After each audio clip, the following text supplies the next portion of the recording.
ಎಲ್ಲರಿಗೂ ನಮಸ್ಕಾರ. ಇವತ್ತೊಂದು ಕಾಳಿನ ಹಪ್ಪಳ ಮಾಡ್ತಾ ಇದ್ದೀವಿ. ಉರುಳಿಬೇಳೆ ಹಪ್ಪಳ. ಇದು ಉರುಳಿಬೇಳೆನ ನಾನೇ ಬೀಸಕರಲ್ಲಿ ಬೀಸ್ಕೊಂಡಿರೋದು. ನುಚ್ಚು ಮಾಡ್ಕೊಂಡಿದ್ದೀನಿ. ನುಚ್ಚು ಮಾಡ್ಕೊಂಡ್ರೆ ಸಿಪ್ಪೆ ಚೆನ್ನಾಗೇ ಬರುತ್ತೆ ಅಂತ ಹೇಳಿ ನುಚ್ಚು ಮಾಡ್ಕೊಂಡಿದ್ದೀನಿ. ಇಲ್ಲ ಆಯೋಕ್ಕಾಗೋದು ಲೇಟ್ ಆಗುತ್ತೆ, ಸಿಪ್ಪೆ ಆಯೋದು ಅಂತ ಹೇಳಿ ನುಚ್ಚು ಮಾಡ್ಕೊಂಬಿಟ್ರೆ ಕ್ಲೀನಾಗಿ ಸಿಪ್ಪೆ ತಕ್ಕೋಬೋದು. ಅದಕ್ಕೆ ನುಚ್ಚಾಗಿದೆ. ಇದು ಮನೆಯಲ್ಲೇ ಮಾಡ್ಕೊಂಡಿರೋಂಥ ಬೇಳೆ. ಇದಕ್ಕೆ ಬೇಕಾಗಿರೋದು ಉರುಳಿಬೇಳೆ, ಉದ್ದಿನಬೇಳೆ, ಹಲಸಿಂಡೆ ಬೇಳೆ, ಕಾಳುಮೆಣಸು. ಇದು 1.5 kg ಇದೆ ಉರುಳಿಬೇಳೆ. 1.5 kgಗೆ ನಾನು 600 ಗ್ರಾಮ್ ಉದ್ದಿನಬೇಳೆ ತೊಗೊಂಡಿದ್ದೀನಿ. ಇದು 1/4 kg ಹಲಸಿಂಡೆ ಬೇಳೆ. ಅಂಗಡಿಲೆಲ್ಲ ಸಿಗುತ್ತೆ, ಉರುಳಿಬೇಳೆ ಸಿಗುತ್ತೆ, ಉದ್ದಿನಬೇಳೆ, ಪ್ರತಿಯೊಂದು ಬೇಳೆಗಳು. ಇದು ತುಂಬ ಚೆನ್ನಾಗಿರುತ್ತೆ. ಅಂಗಡಿಲೂ ಬೇಳೆ ಚೆನ್ನಾಗಿರುತ್ತೆ. ಮನೇಲಿ ಮಾಡ್ಕೊಂಡ್ರೆ ಇನ್ನೂ ಚೆನ್ನಾಗಿರುತ್ತೆ. ಮನೆಯಲ್ಲೇ ಸ್ವಂತ ಮೊಳಕೆ ಕಟ್ಟಿ ಬೇಳೆ ಮಾಡ್ಕೊಂಡು ಮಿಲ್ಲಿಗೆ ಕೊಟ್ಟರೆ ಸಖತ್ತು ಟೇಸ್ಟ್ ಬರುತ್ತೆ ಅಂಗಡಿ ಬೇಳೆಗಿಂತ.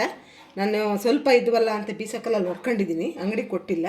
ಹಾಗಾಗಿ ಈ ಥರ ಆಗಿದೆ, ಚೆನ್ನಾಗಿದೆ.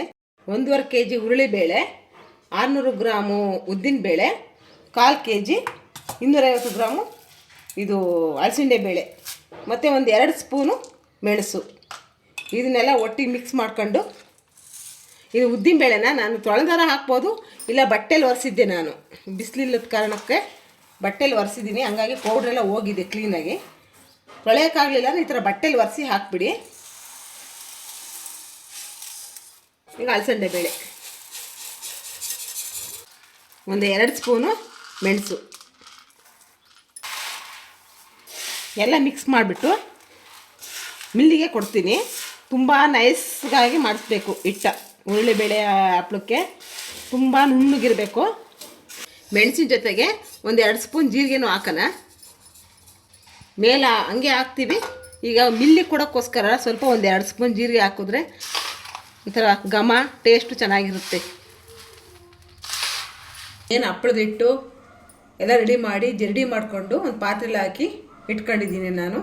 ಉರುಳಿಬೇಳೆ, ಹಲಸಿಂಡೆ ಬೇಳೆ ಮತ್ತು ಉದ್ದಿನಬೇಳೆ, ಜೀರಿಗೆ, ಮೆಣಸು ಎಲ್ಲ ಮಿಲ್ ಮಾಡಿ ಚೆನ್ನಾಗಿ ನೈಸ್ ಪೌಡ್ರಾಗಿದೆ. ಈ ಥರ ನೈಸ್ಗೆ ತುಂಬ ನೈಸ್ ಪೌಡ್ರ್ ಆಗಬೇಕು.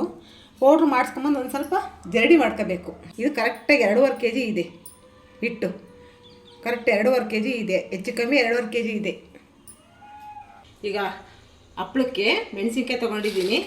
ಖಾರದ್ದು ಅರ್ಧ ಮತ್ತು ಬ್ಯಾಡಗಿ ಮೆಣಸಿನ್ಕಾಯಿ. ಈ ಥರ ಖಾರದ ಮೆಣಸಿನ್ಕಾಯಿ ತೊಗೋಬೇಕು. ಬ್ಯಾಡಗಿ ಮೆಣಸಿನ್ಕಾಯಿ ಸ್ವಲ್ಪ ಕಲ್ಲರಿಗೆ ತೊಗೊಂಡಿದ್ದೀನಿ. ಈ ಮೆಣಸಿನ್ಕಾಯಿ ತುಂಬ ಖಾರ ಇರೋಂಥ ಮೆಣಸಿನ್ಕಾಯಿನೇ ಹಾಕ್ಬೇಕು ಇದಕ್ಕೆ. ಈಗ ನಾವೇನು ತರಿ ಮಾಡ್ಕೊತೀವಲ್ಲ ಮೆಣಸಿನ್ಕಾಯ್ದು, ಅದನ್ನೇ ಅಳತೆ ಮೇಲೆ ಹಾಕಬೇಕು. ಮೆಣಸಿನ್ಕಾಯಿನ ಅಳತೆ ತಗೊಳೋದು ಬೇಕಾಗಲ್ಲ.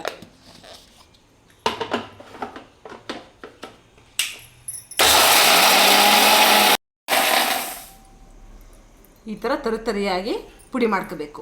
ನೈಸ್ ಮಾತ್ರ ಪೌಡ್ರ್ ಮಾಡ್ಕೋಬಾರ್ದು. ಮೆಣಸಿನ ಬೀಜ ಕಾಣಿಸ್ಬೇಕು ಹಪ್ಪಳದಲ್ಲಿ. ಈಗ ಒಂದು ಅರ್ಧ kg ಈರುಳ್ಳಿ ತೊಗೊಂಡಿದ್ದೀನಿ. ಅದನ್ನು ಮಿಕ್ಸಿಗೆ ಹಾಕ್ಕೊಂಡು ನುಣ್ಣು ರುಬ್ಕೋಬೇಕು.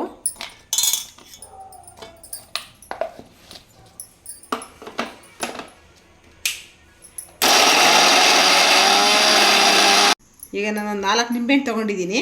ಅದು ಸ್ವಲ್ಪ ಹುಳಿ ಬೇಕಾಗುತ್ತೆ. 2.5 kgಗೆ 4 ನಿಂಬೆಹಣ್ಣು.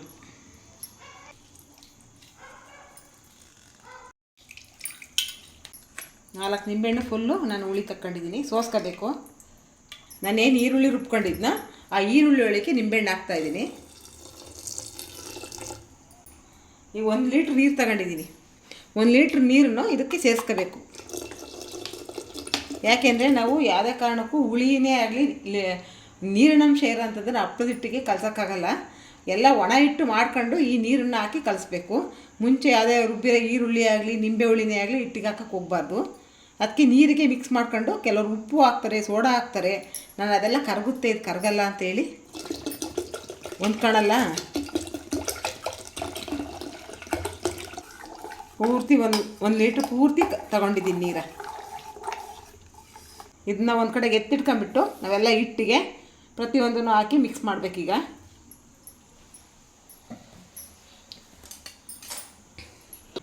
ಈಗ 2.5 kg ಹಿಟ್ಟಿಗೆ ನಾನು ಇಡೀ ಲೆಕ್ಕ ಮಾಡ್ಕೊತೀನಿ. ನಾನು ಸ್ಪೂನ್ ಹಾಕಲ್ಲ. ಇದು ಒಳ್ಳಿಡಿ ಪುಡಿ ಉಪ್ಪು ಹಾಕಿದ್ದೀನಿ.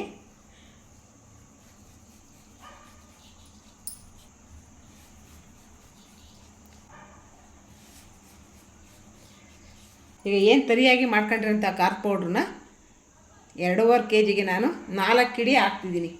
ಯಾಕಂದರೆ ಇದು ತುಂಬ ಖಾರವಾಗಿದ್ದರೆ ಇದು ಹುರುಳಿಕಾಳು ಹಪ್ಪಳ, ಸಪ್ಪೆ ಮಾತ್ರ ಇರಬಾರ್ದು.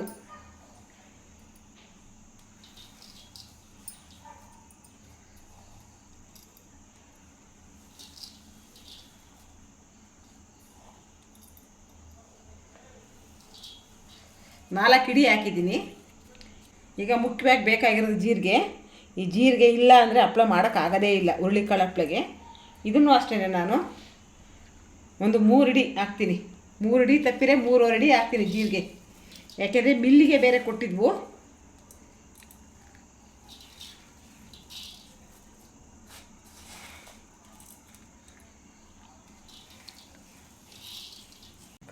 ಒಂದು 3.5 ಹಿಡಿ ಹಾಕಿದ್ದೀನಿ ಜೀರಿಗೆ. ಸೋಡಾ ಇಷ್ಟು ಬರುತ್ತೆ, 2 ಹಿಡಿ ಹಾಕ್ತೀನಿ. ಇಲ್ಲ 1.5 ಹಿಡಿ ಹಾಕಿದ್ರೂ ಸಾಕು, ನನ್ನ ಸ್ವಲ್ಪ ಅಷ್ಟೇ ಇದೆ. 2 ಹಿಡಿಗಿಂತ ಸ್ವಲ್ಪ ಕಡಿಮೆ ಇದೆ ಸೋಡಾ. ಇದು ಉಪ್ಪು ಖಾರ ಅಂತ, ಇದು ಅಂಗಡಿಲಿ ಸಿಗುತ್ತೆ. ಇದು ಕೇಳಿದ್ದು ಕೊಡ್ತಾರೆ ಹಪ್ಪಳದ ಖಾರ ಅಂತ, ಹಪ್ಪಳದ ಖಾರ ಅಂತಾರೆ ಇದನ್ನು. ಸಮುದ್ರದ ನೊರೆ ಅಂತೆ ಇದು.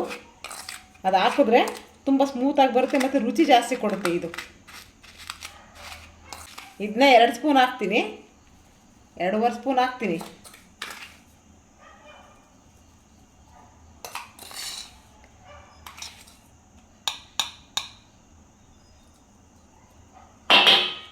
ಈಗ ಇಷ್ಟೆಲ್ಲ ಹಾಕಿದ ಮೇಲೆ ನಾವು ಫಸ್ಟು ಏನೂ ಹಾಕ್ಬಾರ್ದು. ಈಗ ನೀರು ಎಲ್ಲ ಏನೂ ಹಾಕ್ಬಾರ್ದು, ಬರೀ ಒಣ ಹಿಟ್ಟನ್ನು ಚೆನ್ನಾಗಿ ಮಿಕ್ಸ್ ಮಾಡಬೇಕು.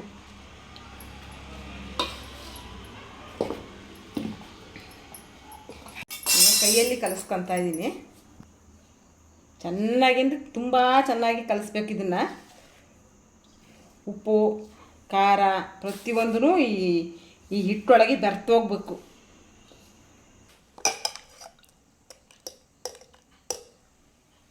ಈಗ ಸ್ವಲ್ಪ ಉಪ್ಪು ಖಾರ ನೋಡ್ಕೋಬೇಕಲ್ಲ, ಅದಕ್ಕೊಂಚೂರು ಕಲಸ್ಕೊಂಡು ಆಗಿದೆ ಹೆಂಗೆ ಅಂತ ನೋಡ್ಕೋಬೇಕು. ಇದು ಉಪ್ಪು ಖಾರ ಎಲ್ಲ ಸಮವಾಗಿದೆ.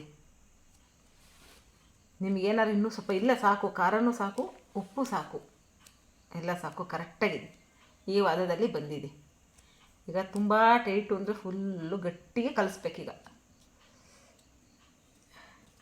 ಸ್ವಲ್ಪನೇ ಈರುಳ್ಳಿ ನೀರು ಹಾಕ್ಕೊಂಡು ಕಲಿಸ್ಕೋಬೇಕು.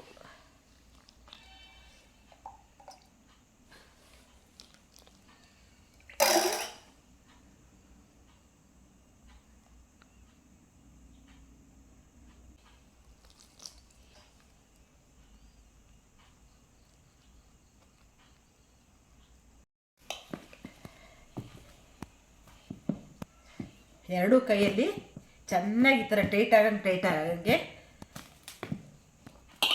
ಈ ಥರ ಕಲಿಸ್ಬಿಟ್ಟು ಒಂದು ಕಡೆಗೆ ಇಡೋಣ. ಹಿಂಗೆ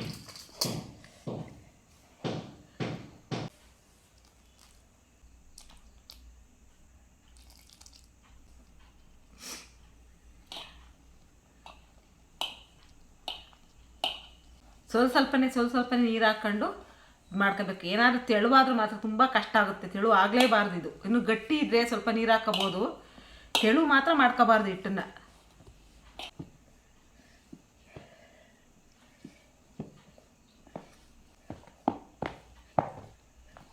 ನೋಡಿ ಇಷ್ಟು ಗಟ್ಟಿ ಕಲಿಸಿದ್ದೀನಿ. ಹೀಗೆ ಸ್ವಲ್ಪನೇ ಒಂದೇ ಸಲ ಕಲ್ಸೋಕ್ಕಾಗಲ್ವಲ್ಲ, ಸ್ವಲ್ಪನೇ ಹಾಕ್ಕೊಂಡು ಕಲಿಸ್ಕೋಬೇಕು.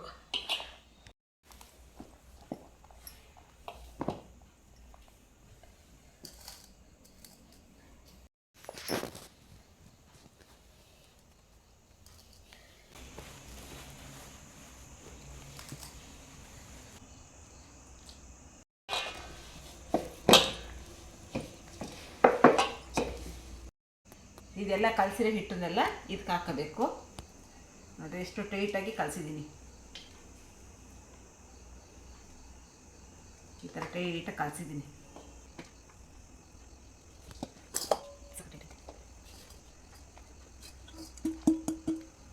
ಈಗ ಇಷ್ಟು ಹಿಟ್ಟಾಗಿದೆ. ಇಷ್ಟಕ್ಕೆ ನಾನು 1 ಲೀಟ್ರ್ ನೀರು ತಗೊಂಡಿದ್ನಲ್ಲ, ಇದು ಇಷ್ಟು 1 ಲೀಟ್ರ್ ನೀರು ಬೇಕಾಗಲ್ಲ. ಇದು ನಾನು ಈರುಳ್ಳಿ ನೀರು ಮತ್ತು ನಿಂಬೆಹಣ್ಣು ರಸ ಜಾಸ್ತಿ ಆಯಿತು, ಒಂದು ಅರ್ಧ ಲೀಟ್ರಿಗಿಂತ ಒಂದು ಚೂರು ಜಾಸ್ತಿ ನೀರು ತಗೊಂಡು ಒಂದು 2.5 kgಗೆ ಅದಕ್ಕೆ ಈರುಳ್ಳಿ ಮಿಕ್ಸ್ ಮಾಡಿ ನಿಂಬೆಹಣ್ಣು ಮಿಕ್ಸ್ ಮಾಡಿದ್ರೆ ಕರೆಕ್ಟಾಗಿ ಆಗುತ್ತೆ. ಅರ್ಧ ಲೀಟ್ರಿಗಿಂತ ಸ್ವಲ್ಪ ಜಾಸ್ತಿ ತಗೋಬೇಕು. ನಾನು ಸ್ವಲ್ಪ ಜಾಸ್ತಿ ತಗೊಂಡಿದ್ದೀನಿ, 1 ಲೀಟ್ರ್ ನೀರು ತಗೊಂಡಿದ್ದೀನಿ. ಈ ನೀರಿಗೂ ಇದಕ್ಕೂ ಒಳ್ಳೆ ಕರೆಕ್ಟಾಗಿ ಆಗಿದೆ. ಇದು ಕರೆಕ್ಟಾಗಿ ಕಲಸಿದ್ದೀನಿ ಗಟ್ಟಿಗೆ. ಅಕಸ್ಮಾತ್ ತೀರಾ ಗಟ್ಟಿ ಹಾಕಂದ್ರೆ ಈ ನೀರನ್ನು ಸ್ವಲ್ಪ ಇದಕ್ಕೆ ಸೇರ್ಸೋಕ್ಕೆ ಸರಿ ಹೋಗುತ್ತೆ. ಈಗೆಲ್ಲ ಒಂದು ಕಡೆ ಕಲಸಿಟ್ಕೊಂಡಿರೋಂಥ ಹಿಟ್ಟನ್ನು ಈಗ ಚೆನ್ನಾಗಿ ಕೆಚ್ಕೋಬೇಕು. ಇದರಲ್ಲೆಲ್ಲ ಕೆಚ್ಕೊಳಕ್ಕಾಗಲ್ಲ. ನೆಲದ ಮೇಲೆ ಚೆನ್ನಾಗಿ ನೆಲ ತೊಳ್ಕೊಂಬಿಟ್ಟು ಕ್ಲೀನಾಗಿರೋ ಈ ನೆಲದಲ್ಲಿ ಕ್ಲೀನಾಗಿ ಒರೆಸ್ಬಿಟ್ಟು, ಎಣ್ಣೆ ಹಾಕೋಂಥ ಅವಶ್ಯಕತೆ ಇರಲ್ಲ ಇದಕ್ಕೆ. ಎಣ್ಣೆನೂ ಹಾಕ್ಬಾರ್ದು ಇದಕ್ಕೆ. ಏನಾರು ಸ್ವಲ್ಪ ಅಂಟು ಬಂದರೆ ಒಂಚೂರು ಎಣ್ಣೆ ಬೆವರ್ ಮಾಡ್ಕೋಬೇಕು. ನಾನು ಸ್ವಲ್ಪ ಕಡಲೆಕಾಯಿ ಎಣ್ಣೆ ತಗೊಂಡಿದ್ದೀನಿ ಅಷ್ಟೇ.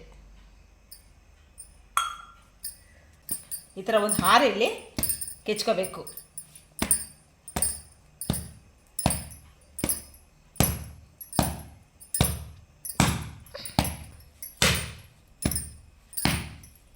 ಈ ನೆಲದ ಮೇಲೆ ಕೆಚ್ಚಿರೆ ಚೆನ್ನಾಗಾಗೋದು, ಪಾತ್ರೆಯಲ್ಲಿ ಕೆಚ್ಚಬಾರ್ದು.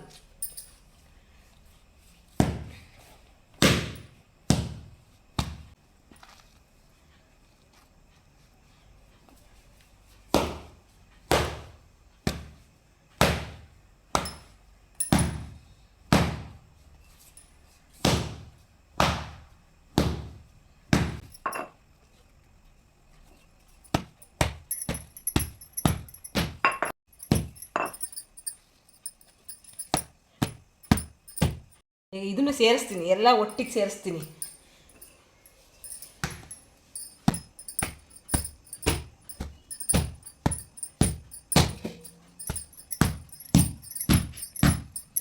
ನೋಡಿ, ನಾನು ಸ್ವಲ್ಪನೂ ಎಣ್ಣೆ ಹಾಕಿಲ್ಲ, ಹಿಟ್ಟು ಅಷ್ಟು ಚೆನ್ನಾಗಿದೆ. ಬೇಕಾದ್ರೆ ಸ್ವಲ್ಪ ಸವರ್ಕೋಬೇಕಷ್ಟೇ, ಎಣ್ಣೆ ಮಾತ್ರ ಹಾಕ್ಬಾರ್ದು.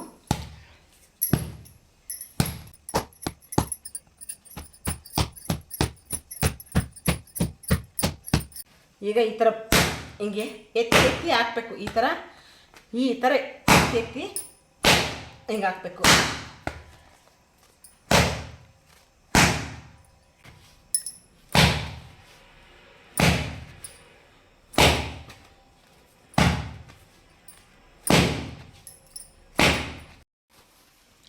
ಈಗ ಉಂಡೆನ ಸಣ್ಣದಾಗಿ ಮಾಡ್ಕೋಬೇಕು. ಆವಾಗ ಇನ್ನೂ ಕೆಚ್ಚಕ್ಕೆ ಈಸಿ ಆಗುತ್ತೆ. ಈಗೆಲ್ಲ ಒಂದೇ ಸಮ ಉಪ್ಪು ಖಾರ ಎಲ್ಲ ಒಂದೇ ಸಮ ಆಗಿದೆ ಈಗ ಎಲ್ಲದಕ್ಕೂ.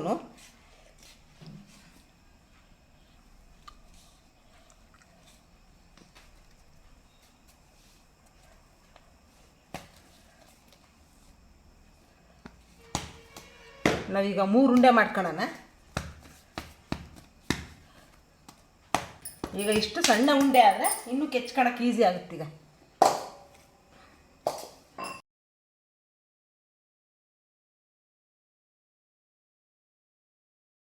ಈ ಥರ ಚಿಕ್ಕದಾಗಿ ಆರತಿ ಮಾಡಿ ಇಟ್ಕೋಬೇಕು.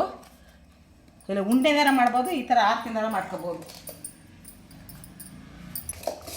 ಇದೇ ಥರ ಎಲ್ಲದೂ ಉಂಡೆಗಳನ್ನ ನಾನು ಮಾಡಿ ಇಡ್ತೀನಿ.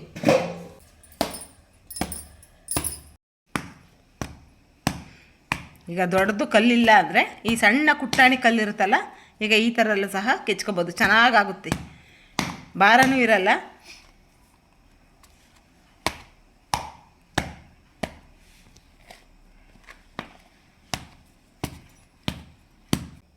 ಈಗೆಲ್ಲ ಒಂದು ಅರ್ಧ ಕೆಚ್ಚಿ ರೆಡಿ ಮಾಡಿ ಇಟ್ಕೊಂಡಿರೋಂತಹ ಹಪ್ಪಳದ ಹಿಟ್ಟನ್ನು ನಾನು ಸ್ವಲ್ಪ ಎಣ್ಣೆ ಸವರ್ತಾ ಇದ್ದೀನಿ. ಹಾಕ್ಕೊಂಡ್ರೆ ಇದು ಮೇಲ್ಗಡೆಗೆ ಒಣಕೊಂಡಂಗೆ ಆಗ್ಬಿಡುತ್ತೆ ಹಿಟ್ಟು. ಈಗ ಒಂದು ಬಾಕ್ಸಿಗೆ ಹಾಕಿಟ್ಕೋಬೇಕು. ಇದನ್ನು ಯಾಕೆ ಹಿಂಗೆ ಇಟ್ಕೊತಾ ಇದ್ದೀನಿ ಅಂದರೆ, ಈಗ ಅರಿಯಲ್ಲ, ನಾನು ಬೆಳಗ್ಗೆ ಅರಿತೀನಿ. ಈಗ ರಾತ್ರಿ 8 ಗಂಟೆ ಆಗಿದೆ. ನಾನು ಬೆಳಗ್ಗೆ ತೆಗೆದುಬಿಟ್ಟು ಚೆನ್ನಾಗಿ ಹಿಟ್ಟು ಚೆನ್ನಾಗಿ ನೆಂತ್ಕೊಂಡಿರುತ್ತೆ. ಇನ್ನೂ ಒಂದು ಸಲ ಕೆಚ್ಚಿಬಿಟ್ಟು ಹಪ್ಪಳದ ಹಿಟ್ಟನ್ನು ಮಾಡಬೇಕು. ಅದಕ್ಕೆ ಈ ಪ್ಲಾಸ್ಟಿಕ್ ಬಾಕ್ಸ್ ಇರುತ್ತೆ, ಗಾಳಿ ಆಡಿದಂತಹ ಬಾಕ್ಸಿಗೆ ಹಾಕ್ಬಿಟ್ಟು ಮೇಲ್ಗಡೆ ಒಂದು ಬಟ್ಟೆ ಮುಚ್ಚಬೇಕು. ಒಂದು ಶುಭ್ರವಾದ ಬಟ್ಟೆನ ಮುಚ್ಚಬೇಕು. ಈ ಥರ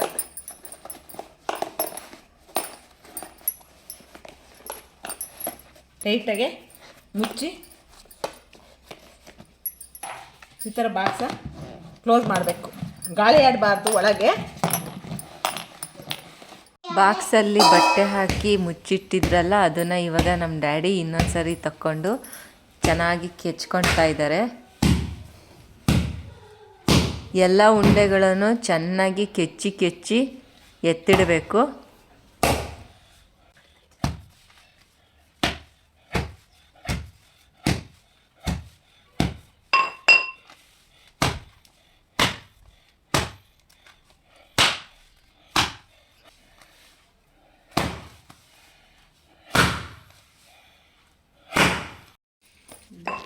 ಈಗ ಕೆಚ್ಚಿ ಒಂದೇ ಸಮ ಮಾಡಿದ್ದೆ ಹಿಟ್ಟ ಈ ಥರ ನೈಸ್ಗಾಗಿ ಕೆಚ್ಕೋಬೇಕು. ಈ ಥರ ನೈಸಾಗಿರ್ಬೇಕು ಹಿಟ್ಟು. ಈಗ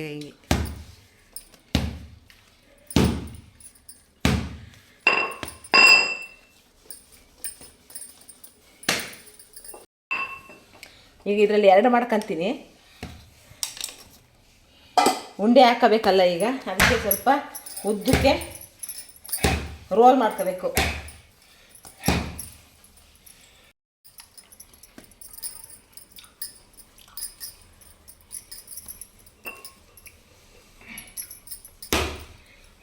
ಈ ಥರ ಮಾಡಿಟ್ಕೊಂಡ್ರೆ ನಮ್ಗೆ ಎಷ್ಟು ಬೇಕೋ ಅಷ್ಟು ನಮ್ಗೆ ಆ ಸೈಜಿಗೆ ನಾವು ಉಂಡೆ ಹಾಕೊಳ್ಳೋಕ್ಕೆ ಸರಿ ಹೋಗುತ್ತೆ. ಈ ಚಾಕಲ್ಲಿ ಕಟ್ ಮಾಡ್ಕೊಂಡ್ರೆ ನೋಡ್ಕೋಬೇಕು ನಮಗೆ.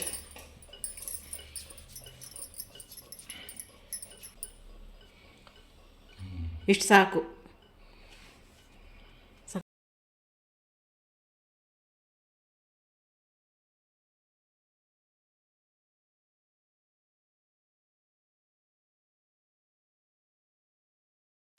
ಈಗೆಲ್ಲ ಈ ಥರ ಪೀಸ್ ಮಾಡ್ಕೊಂಡು ಬೇಗ ಆಗಿಬಿಡುತ್ತೆ ಉಂಡೆ ಹಾಕೋಕ್ಕೆ. ಈಗ ಹಿಂಗೆ ಕಿತ್ಕೊಂಡು ಹಾಕೋದ್ಕಿಂತ ಈ ಥರ ಪೀಸ್ ಮಾಡ್ಕೊಂಡು ಉಂಡೆ ಹಾಕ್ಬಿಟ್ರೆ ಮಾತ್ರ ಬೇಗ ಆಗುತ್ತೆ. ಸೈಜ್ ಕರೆಕ್ಟ್ ಸೈಜ್ ಬರುತ್ತೆ.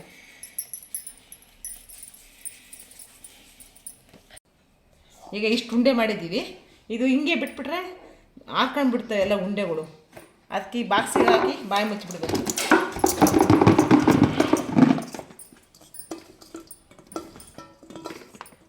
ಈಗ ಹಪ್ಪಳ ಮಾಡೋಕ್ಕೆ ಜಾಸ್ತಿ ಜನ ಇಲ್ಲದೆ ಇದ್ದಾಗ ಈ ಥರ ಮಾಡಿದ್ರೆ ತುಂಬ ಈಸಿಯಾಗಿ ಹಪ್ಪಳ ಮಾಡಕ್ಬೋದು. ಒಂದೇ ಸಲ ಉಂಡೆ ಮಾಡಿ ಇಟ್ಕೊಂಡ್ಬಿಡ್ಬೇಕು. ಆವಾಗ ಈಸಿಯಾಗಿ ಹಪ್ಪಳ ಅರಿಯೋಕ್ಕೆ ಸರಿ ಹೋಗುತ್ತೆ. ಬಾಯಿ ಮುಚ್ಚಿರೆ ಹಪ್ಪಳ ಇದ್ದ ಉಂಡೆಗಳು ಆರ್ಕೊಳ್ಳಲ್ಲ. ನೋಡಿ, ಎಲ್ಲ ಹಿಟ್ಟಿನಿಂದ ಫುಲ್ಲು ಉಂಡೆ ಮಾಡಿ ಹಾಕಿದ್ದೀವಿ.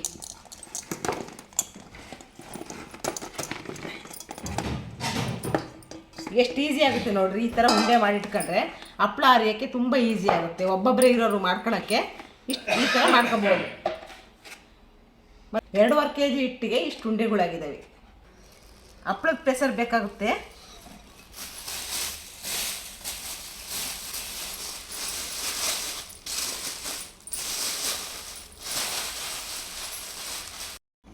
ಸ್ವಲ್ಪ ಚೂರು ಜಾಸ್ತಿ ಸವರ್ಕೋಬಾರ್ದು. ಸ್ವಲ್ಪ ಕೈಯಲ್ಲಿ ಇಷ್ಟು ಬೆವರು ಮಾಡ್ಕೊಂಡು ಒಂದು ಸಲ ಹಚ್ಕೊಂಡ್ರೆ ಸಾಕು. ಯಾವಾಗಲೂ ಹಚ್ಕೋಬಾರ್ದು. ಇದೇನು ಹಚ್ಕೊಳ್ಳಲ್ಲ.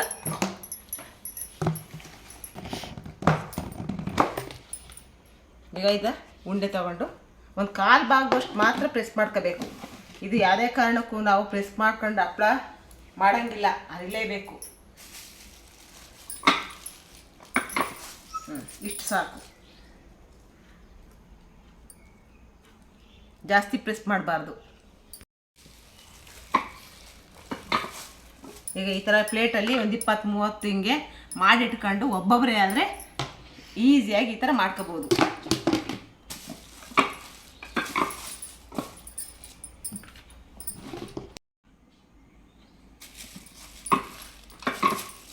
ನೋಡಿರಿ, ಒಂದು ಸಲ ಸವರಿರೋ ಎಣ್ಣೆ ಮತ್ತೆ ನಾವು ಎಣ್ಣೆ ಹಾಕೋಕ್ಕೆ ಹೋಗಿಲ್ಲ.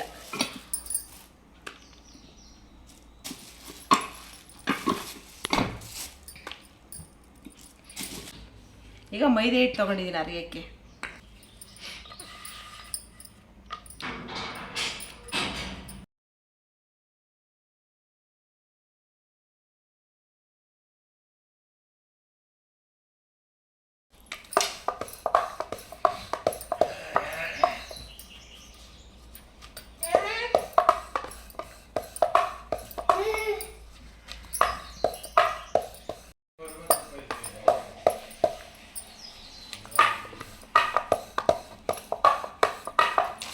ಈ ಹಪ್ಪಳನ ತೆಳ್ಳಗೂ ಅರಿಬಾರ್ದು.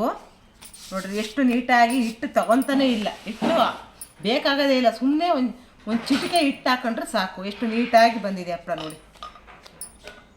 ಹಿಟ್ಟು ಇಷ್ಟು ಅಗಲ ಇರಬೇಕು, ಮತ್ತು ತೆಳ್ಳಗೂ ಅರಿಬಾರ್ದು ಮತ್ತು ದಪ್ಪಗೂ ಅರಿಬಾರ್ದು ನೋಡಿ. ಇಷ್ಟು ಮಾಡಿದ್ದೀನಿ. ಈಗ ಒಂದು ಪ್ಲೇಟ್ಗೆ ಇದೇನು ಕಚ್ಕೊಳ್ಳೋದೇ ಇಲ್ಲ, ಒಂದ್ರ ಮೇಲೆ ಒಂದು ಹಾಕ್ಬೋದು. ಕಚ್ಕೊಳ್ಳಲ್ಲ.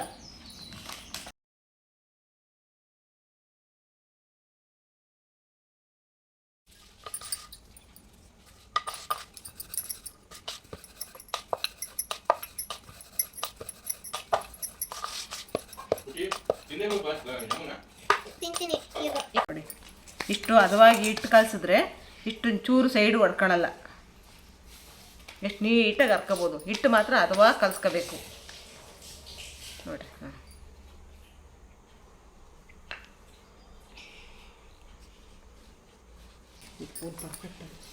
ಸಾಕಿ.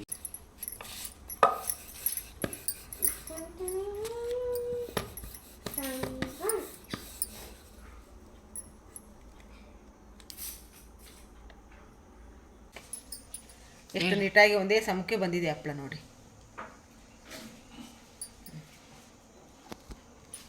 ಇದನ್ನು ಬಿಸಿಲಲ್ಲಿ ಆರಾಕಬಾರ್ದು, ನೆರಳಲ್ಲೇ ಒಂದು ದಿವಸ ಫುಲ್ಲು ನೆರಳಲ್ಲೇ ಆರಬೇಕು. ಒಂದು ಕಾಟನ್ ಬಟ್ಟೆ ಮೇಲೆ ಈಗ ನಾನು ಒಣಗಾಕ್ತೀನಿ ನೋಡಿ. ಈಗ ಒಂದೊಂದಾಗಿ ಹಾಕಬೇಕು. ಒಂದು ಮುಕ್ಕಾಲು ಭಾಗ ಈ ಥರ ಒಂದು ಹಪ್ಪಳ ಮೇಲೆ ಹಪ್ಪಳ ಬೀಳಬೇಕು. ಈ ಥರ ಸಪ್ರೇಟಾಗಿ ಈ ಥರ ಹಾಕ್ಬಾರ್ದು, ಹಿಂಗೆ ಹಾಕ್ಬಾರ್ದು, ಹಿಂಗೆ ಹಾಕಬೇಕು. ಯಾಕೆಂದರೆ ಇದು ಮಡ್ಚ್ಕೊಂಡ್ಬಿಡುತ್ತೆ ಹಪ್ಪಳ. ಹಿಂಗೆ ಮುಳುಗ್ಸಿರೆ ನೀಟಾಗಿ ಸ್ಟ್ರೈಟಾಗಿರುತ್ತೆ. ಇನ್ನು ಅರ್ಧ ಥರ ಹಾಕ್ಕೊಂಡು ಹೋಗ್ಬೇಕು, ಮೇಲ್ಮೇಲೆ.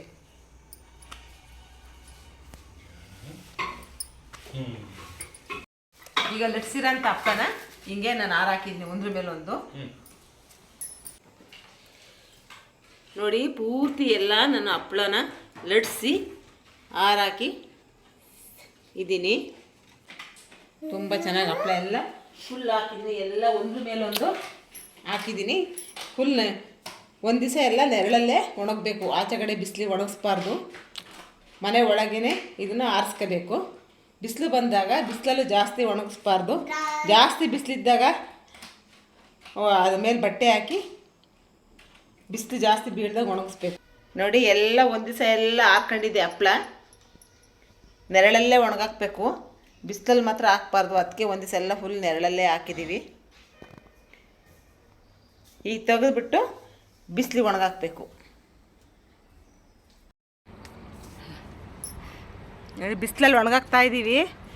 ಒಂದು ಚಾಪೆ ಹಾಕಿ ಚಾಪೆ ಕೆಳಗೆ ಒಂದು ಬಟ್ಟೆ ಹಾಕಿದ್ದೀನಿ. ಬಟ್ಟೆ ಮೇಲೆ ಇದೇ ಥರ ಮೇಲೆ ಹಾಕಬೇಕು.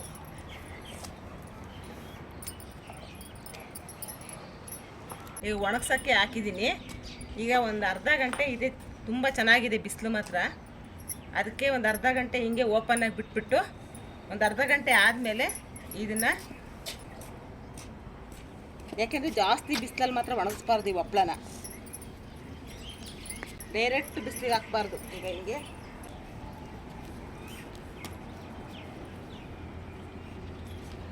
ಒಳ್ಳೆ ಬಿಸಿಲಲ್ಲಿ ಒಣಗಾಕಿದ್ರೆ ಹಪ್ಪಳ ತುಂಬ ಚೆನ್ನಾಗಾಗುತ್ತೆ ನೋಡಿ. ಎಲ್ಲ ಹಪ್ಪಳ ಎಲ್ಲ ಒಣಗಿದೆ. ಇವತ್ತು ಫುಲ್ ಒಂದು ದಿವಸ ಪೂರ್ತಿ ಒಣಗಿಸ್ಬಿಟ್ಟಿದ್ದೀನಿ. ಬಟ್ಟೆ ಮೇಲಕ್ಕೆ ಹಾಕಿ ಒಣಗಿಸ್ಬೇಕು. ಒಣಗಿಸಿದ್ದೀನಿ, ಚೆನ್ನಾಗಿ ಒಣಗಿದೆ ಇದು. ಅಕಸ್ಮಾತ್ ಏನಾರು ನಾವು ಹಿಟ್ಟು ಹಾಕಿ ಜಾಸ್ತಿ ಏನಾರು ಹಿಟ್ಟು ಬಂದರೆ ಈ ಥರ ಒರೆಸ್ಕೋಬೇಕು ಬಟ್ಟೆಯಲ್ಲಿಗೆ. ಬಟ್ಟೆಯಲ್ಲಿ ಹಿಂಗೆ ಒರೆಸ್ಕೊಂಬಿಟ್ರೆ ಸ್ವಲ್ಪನೂ ಇರಲ್ಲ. ಒಟ್ಟಾರೆ ನಮ್ಮ ಮನೇಲಿ ಅಷ್ಟೊಂದು ನಾನು ಹಿಟ್ಟು ಹಾಕಿ ಅರ್ಧಕ್ಕೆ ಹಿಟ್ಟು ಕಾಣಿಸಲ್ಲ. ಹಿಂಗೆ ಒರೆಸಿದ್ರೆ ಹುಳ ಆಡಲ್ಲ. ಇಲ್ಲ ಅಂತಂದರೆ ಸ್ವಲ್ಪ ಹಿಟ್ಟು ಜಾಸ್ತಿ ಆದರೆ ಎಣ್ಣೆಗೆಲ್ಲ ಬಿದ್ದುಬಿಡುತ್ತೆ ಹಿಟ್ಟು, ಹುಳನೂ ಬಂದುಬಿಡುತ್ತೆ. ಅದಕ್ಕೆ ಹಿಂಗೆ ನೋಡಿ, ಹಿಂಗೆ ಒರೆಸಿ ಈ ಥರ ಇಡಬೇಕು.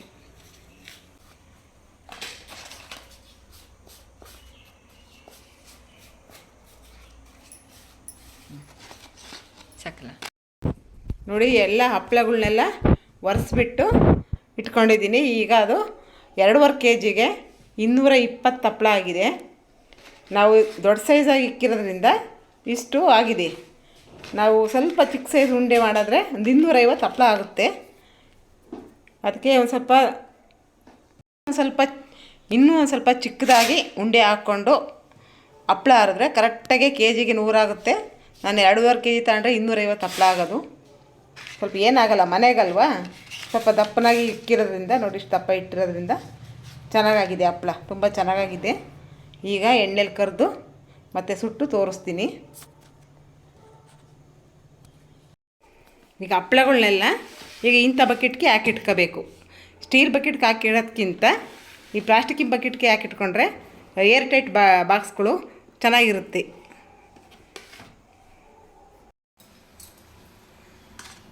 ಈಗೆಲ್ಲ ರೆಡಿಯಾಗಿರೋಂಥ ಹಪ್ಪಳನ ನಾನು ಎಣ್ಣೆಲಿ ತೇಲಿಸಿ ತೋರಿಸ್ತೀನಿ, ಹೆಂಗೆ ಬಂದಿದೆ ನೋಡೋಣ.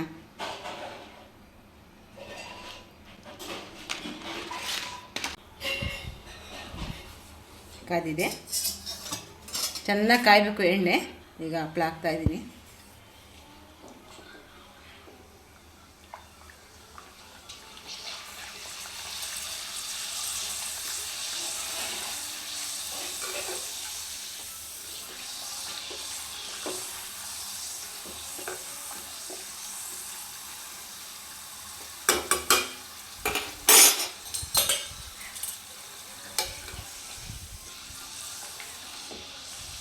ಮೊದಲೇ ಹಪ್ಪಳ ಅಲ್ವಾ,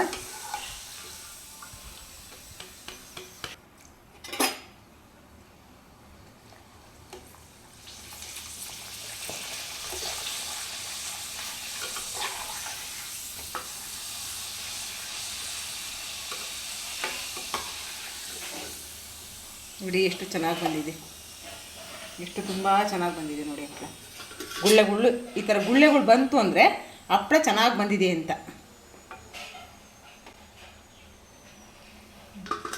ಎಷ್ಟು ಈಗ ಸಣ್ಣಗೆ ದಪ್ಪಗೆ ಅರ್ದಿರೋ ಅಂತ ಹಪ್ಪಳ ಹಾಕ್ತಾಯಿದ್ದೀನಿ. ಸ್ವಲ್ಪ ದಪ್ಪ, ತುಂಬ ದಪ್ಪ ಹಾಕಿದ್ದೆ ಇದನ್ನು, ಈಗ ಹಾಕ್ತೀನಿ.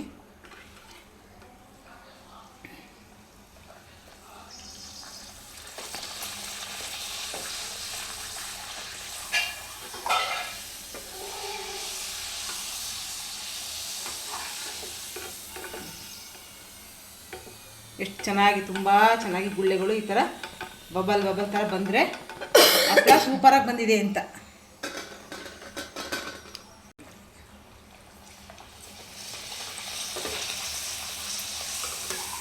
ಎಲ್ಲ ಹಪ್ಪಳನೂ ಅದೇ ಥರ ಬರ್ತಾ ಇದೆ ನೋಡಿ.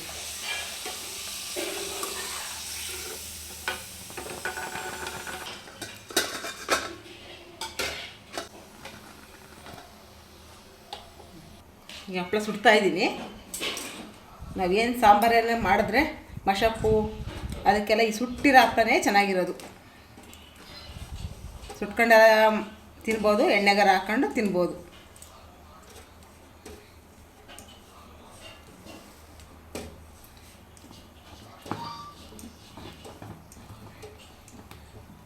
ಈ ಥರ ಹಿಂಗೆ ತಿರುಗಿಸ್ಬೇಕು, ಅಲ್ಲೇ ಬಿಟ್ಟರೆ ಸೀದ್ಬಿಡುತ್ತೆ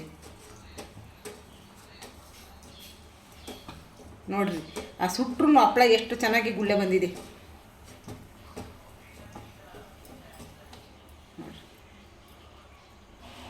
ಎಷ್ಟು ಚೆನ್ನಾಗಿ ಗುಳ್ಳೆ ಬಂದರೆ ಹಪ್ಪಳ ಪರ್ಫೆಕ್ಟಾಗಿ ಚೆನ್ನಾಗಾಗಿದೆ ಅಂತ ಅರ್ಥ. ಇನ್ನೊಂದು ಸುಡ್ತಾ ಇದ್ದೀನಿ. ಇನ್ನೂ ಜಾಸ್ತಿ ಉರಿ ಇಟ್ಕೋಬೇಕು, ಕಡಿಮೆ ಉರಿ ಇಟ್ಕೋಬಾರ್ದು. ಸುಡಬೇಕಾದ್ರೆ ಸ್ವಲ್ಪ ತಿರುವಿ ಮಗ್ಚಿ ಹಾಕಬೇಕು ಹಿಂಗೆ.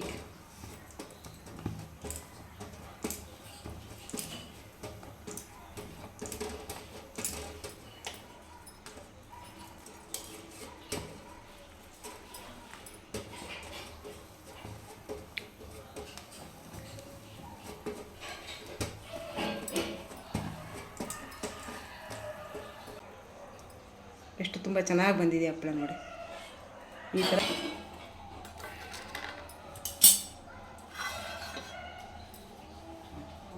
ಹಪ್ಪಳ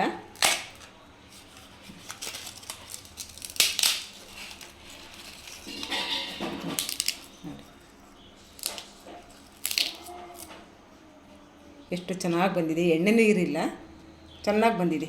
ಮತ್ತು ಆರೋಗ್ಯಕರವಾದಂತಹ ಈ ಹುರುಳಿಕಾಳು ಹಪ್ಪಳ ಒಂದು 2.5 ಕೆ ಜಿಗೆ ನಂದು ಒಂದು 200 ಹೆಚ್ಚು ಕಮ್ಮಿ ಅಷ್ಟೇ ಆಗಿರೋದು. ಕರೆಕ್ಟಾಗಿ ಮಾಡ್ತೀವಿ, ಸ್ವಲ್ಪ ಒಂದೇ ಸಮವಾಗಿ ಸಣ್ಣ ಉಂಡೆ ಹಾಕ್ಕೊಂಡು ಮಾಡ್ತೀವಿ ಅಂದರೆ ಒಂದು 250 ಹಪ್ಪಳ ಆಗುತ್ತೆ 2.5 ಕೆ ಜಿಗೆ. ನಂದು 2.5 ಕೆ ಜಿಗೆ ಒಂದು 220 ಏನಾಗಿದೆ ಹಪ್ಪಳ. ಕರೆಕ್ಟಾಗಿ 250 ಹಪ್ಪಳ ಮಾಡ್ಕೊಬೋದು ಇದರಲ್ಲಿ. ನಾನು ಸ್ವಲ್ಪ ದೊಡ್ಡದಾಗಿ ಇಕ್ಕಿರೋದು ಇಷ್ಟ ಆಗಿದೆ. ತುಂಬ ಒಳ್ಳೆ ಅಳತೆಗೆ ಇಟ್ಟಿದ್ದೀನಿ ನಾನು, ಒಳ್ಳೆ ಅಳತೆ ಒಳ್ಳೆ ಪ್ರಮಾಣದಲ್ಲಿ ಹಪ್ಪಳ ಆಗಿದೆ. ನೋಡಿ ನೀವು ಒಂದ್ಸಲ ಈ ನಾನು ಮಾಡಿರೋಂಥ ಹಪ್ಪಳ ಸ್ವಲ್ಪ ಕಡಿಮೆ ಪ್ರಮಾಣದಲ್ಲಿ ಮಿಕ್ಸಿಲಿ ಹಾಕ್ಕೊಂಡೇ ಮಾಡ್ಬೋದು. ಈ ಕಲ್ಕಡರ್ಗೆ ತುಂಬ ಒಳ್ಳೆಯ ವಿಡಿಯೋ ನೋಡಿ ನೀವು ಒಂದ್ಸಲ ಇದೇ ಥರ ಮಾಡಿ. ಈ ಹುರುಳಿಕಾಳು ಹಪ್ಪಳ ಮಾಡಿದ ವಿಧಾನ ನಿಮ್ಗೆ ಇಷ್ಟ ಆದರೆ ಒಂದು ಲೈಕು ಕಮೆಂಟು ಕೊಡಿ ಅಂತ ಹೇಳುತ್ತಾ ಈ ವಿಡಿಯೋ ನೋಡಿದ ನಿಮಗೆಲ್ಲರಿಗೂ ಧನ್ಯವಾದಗಳು.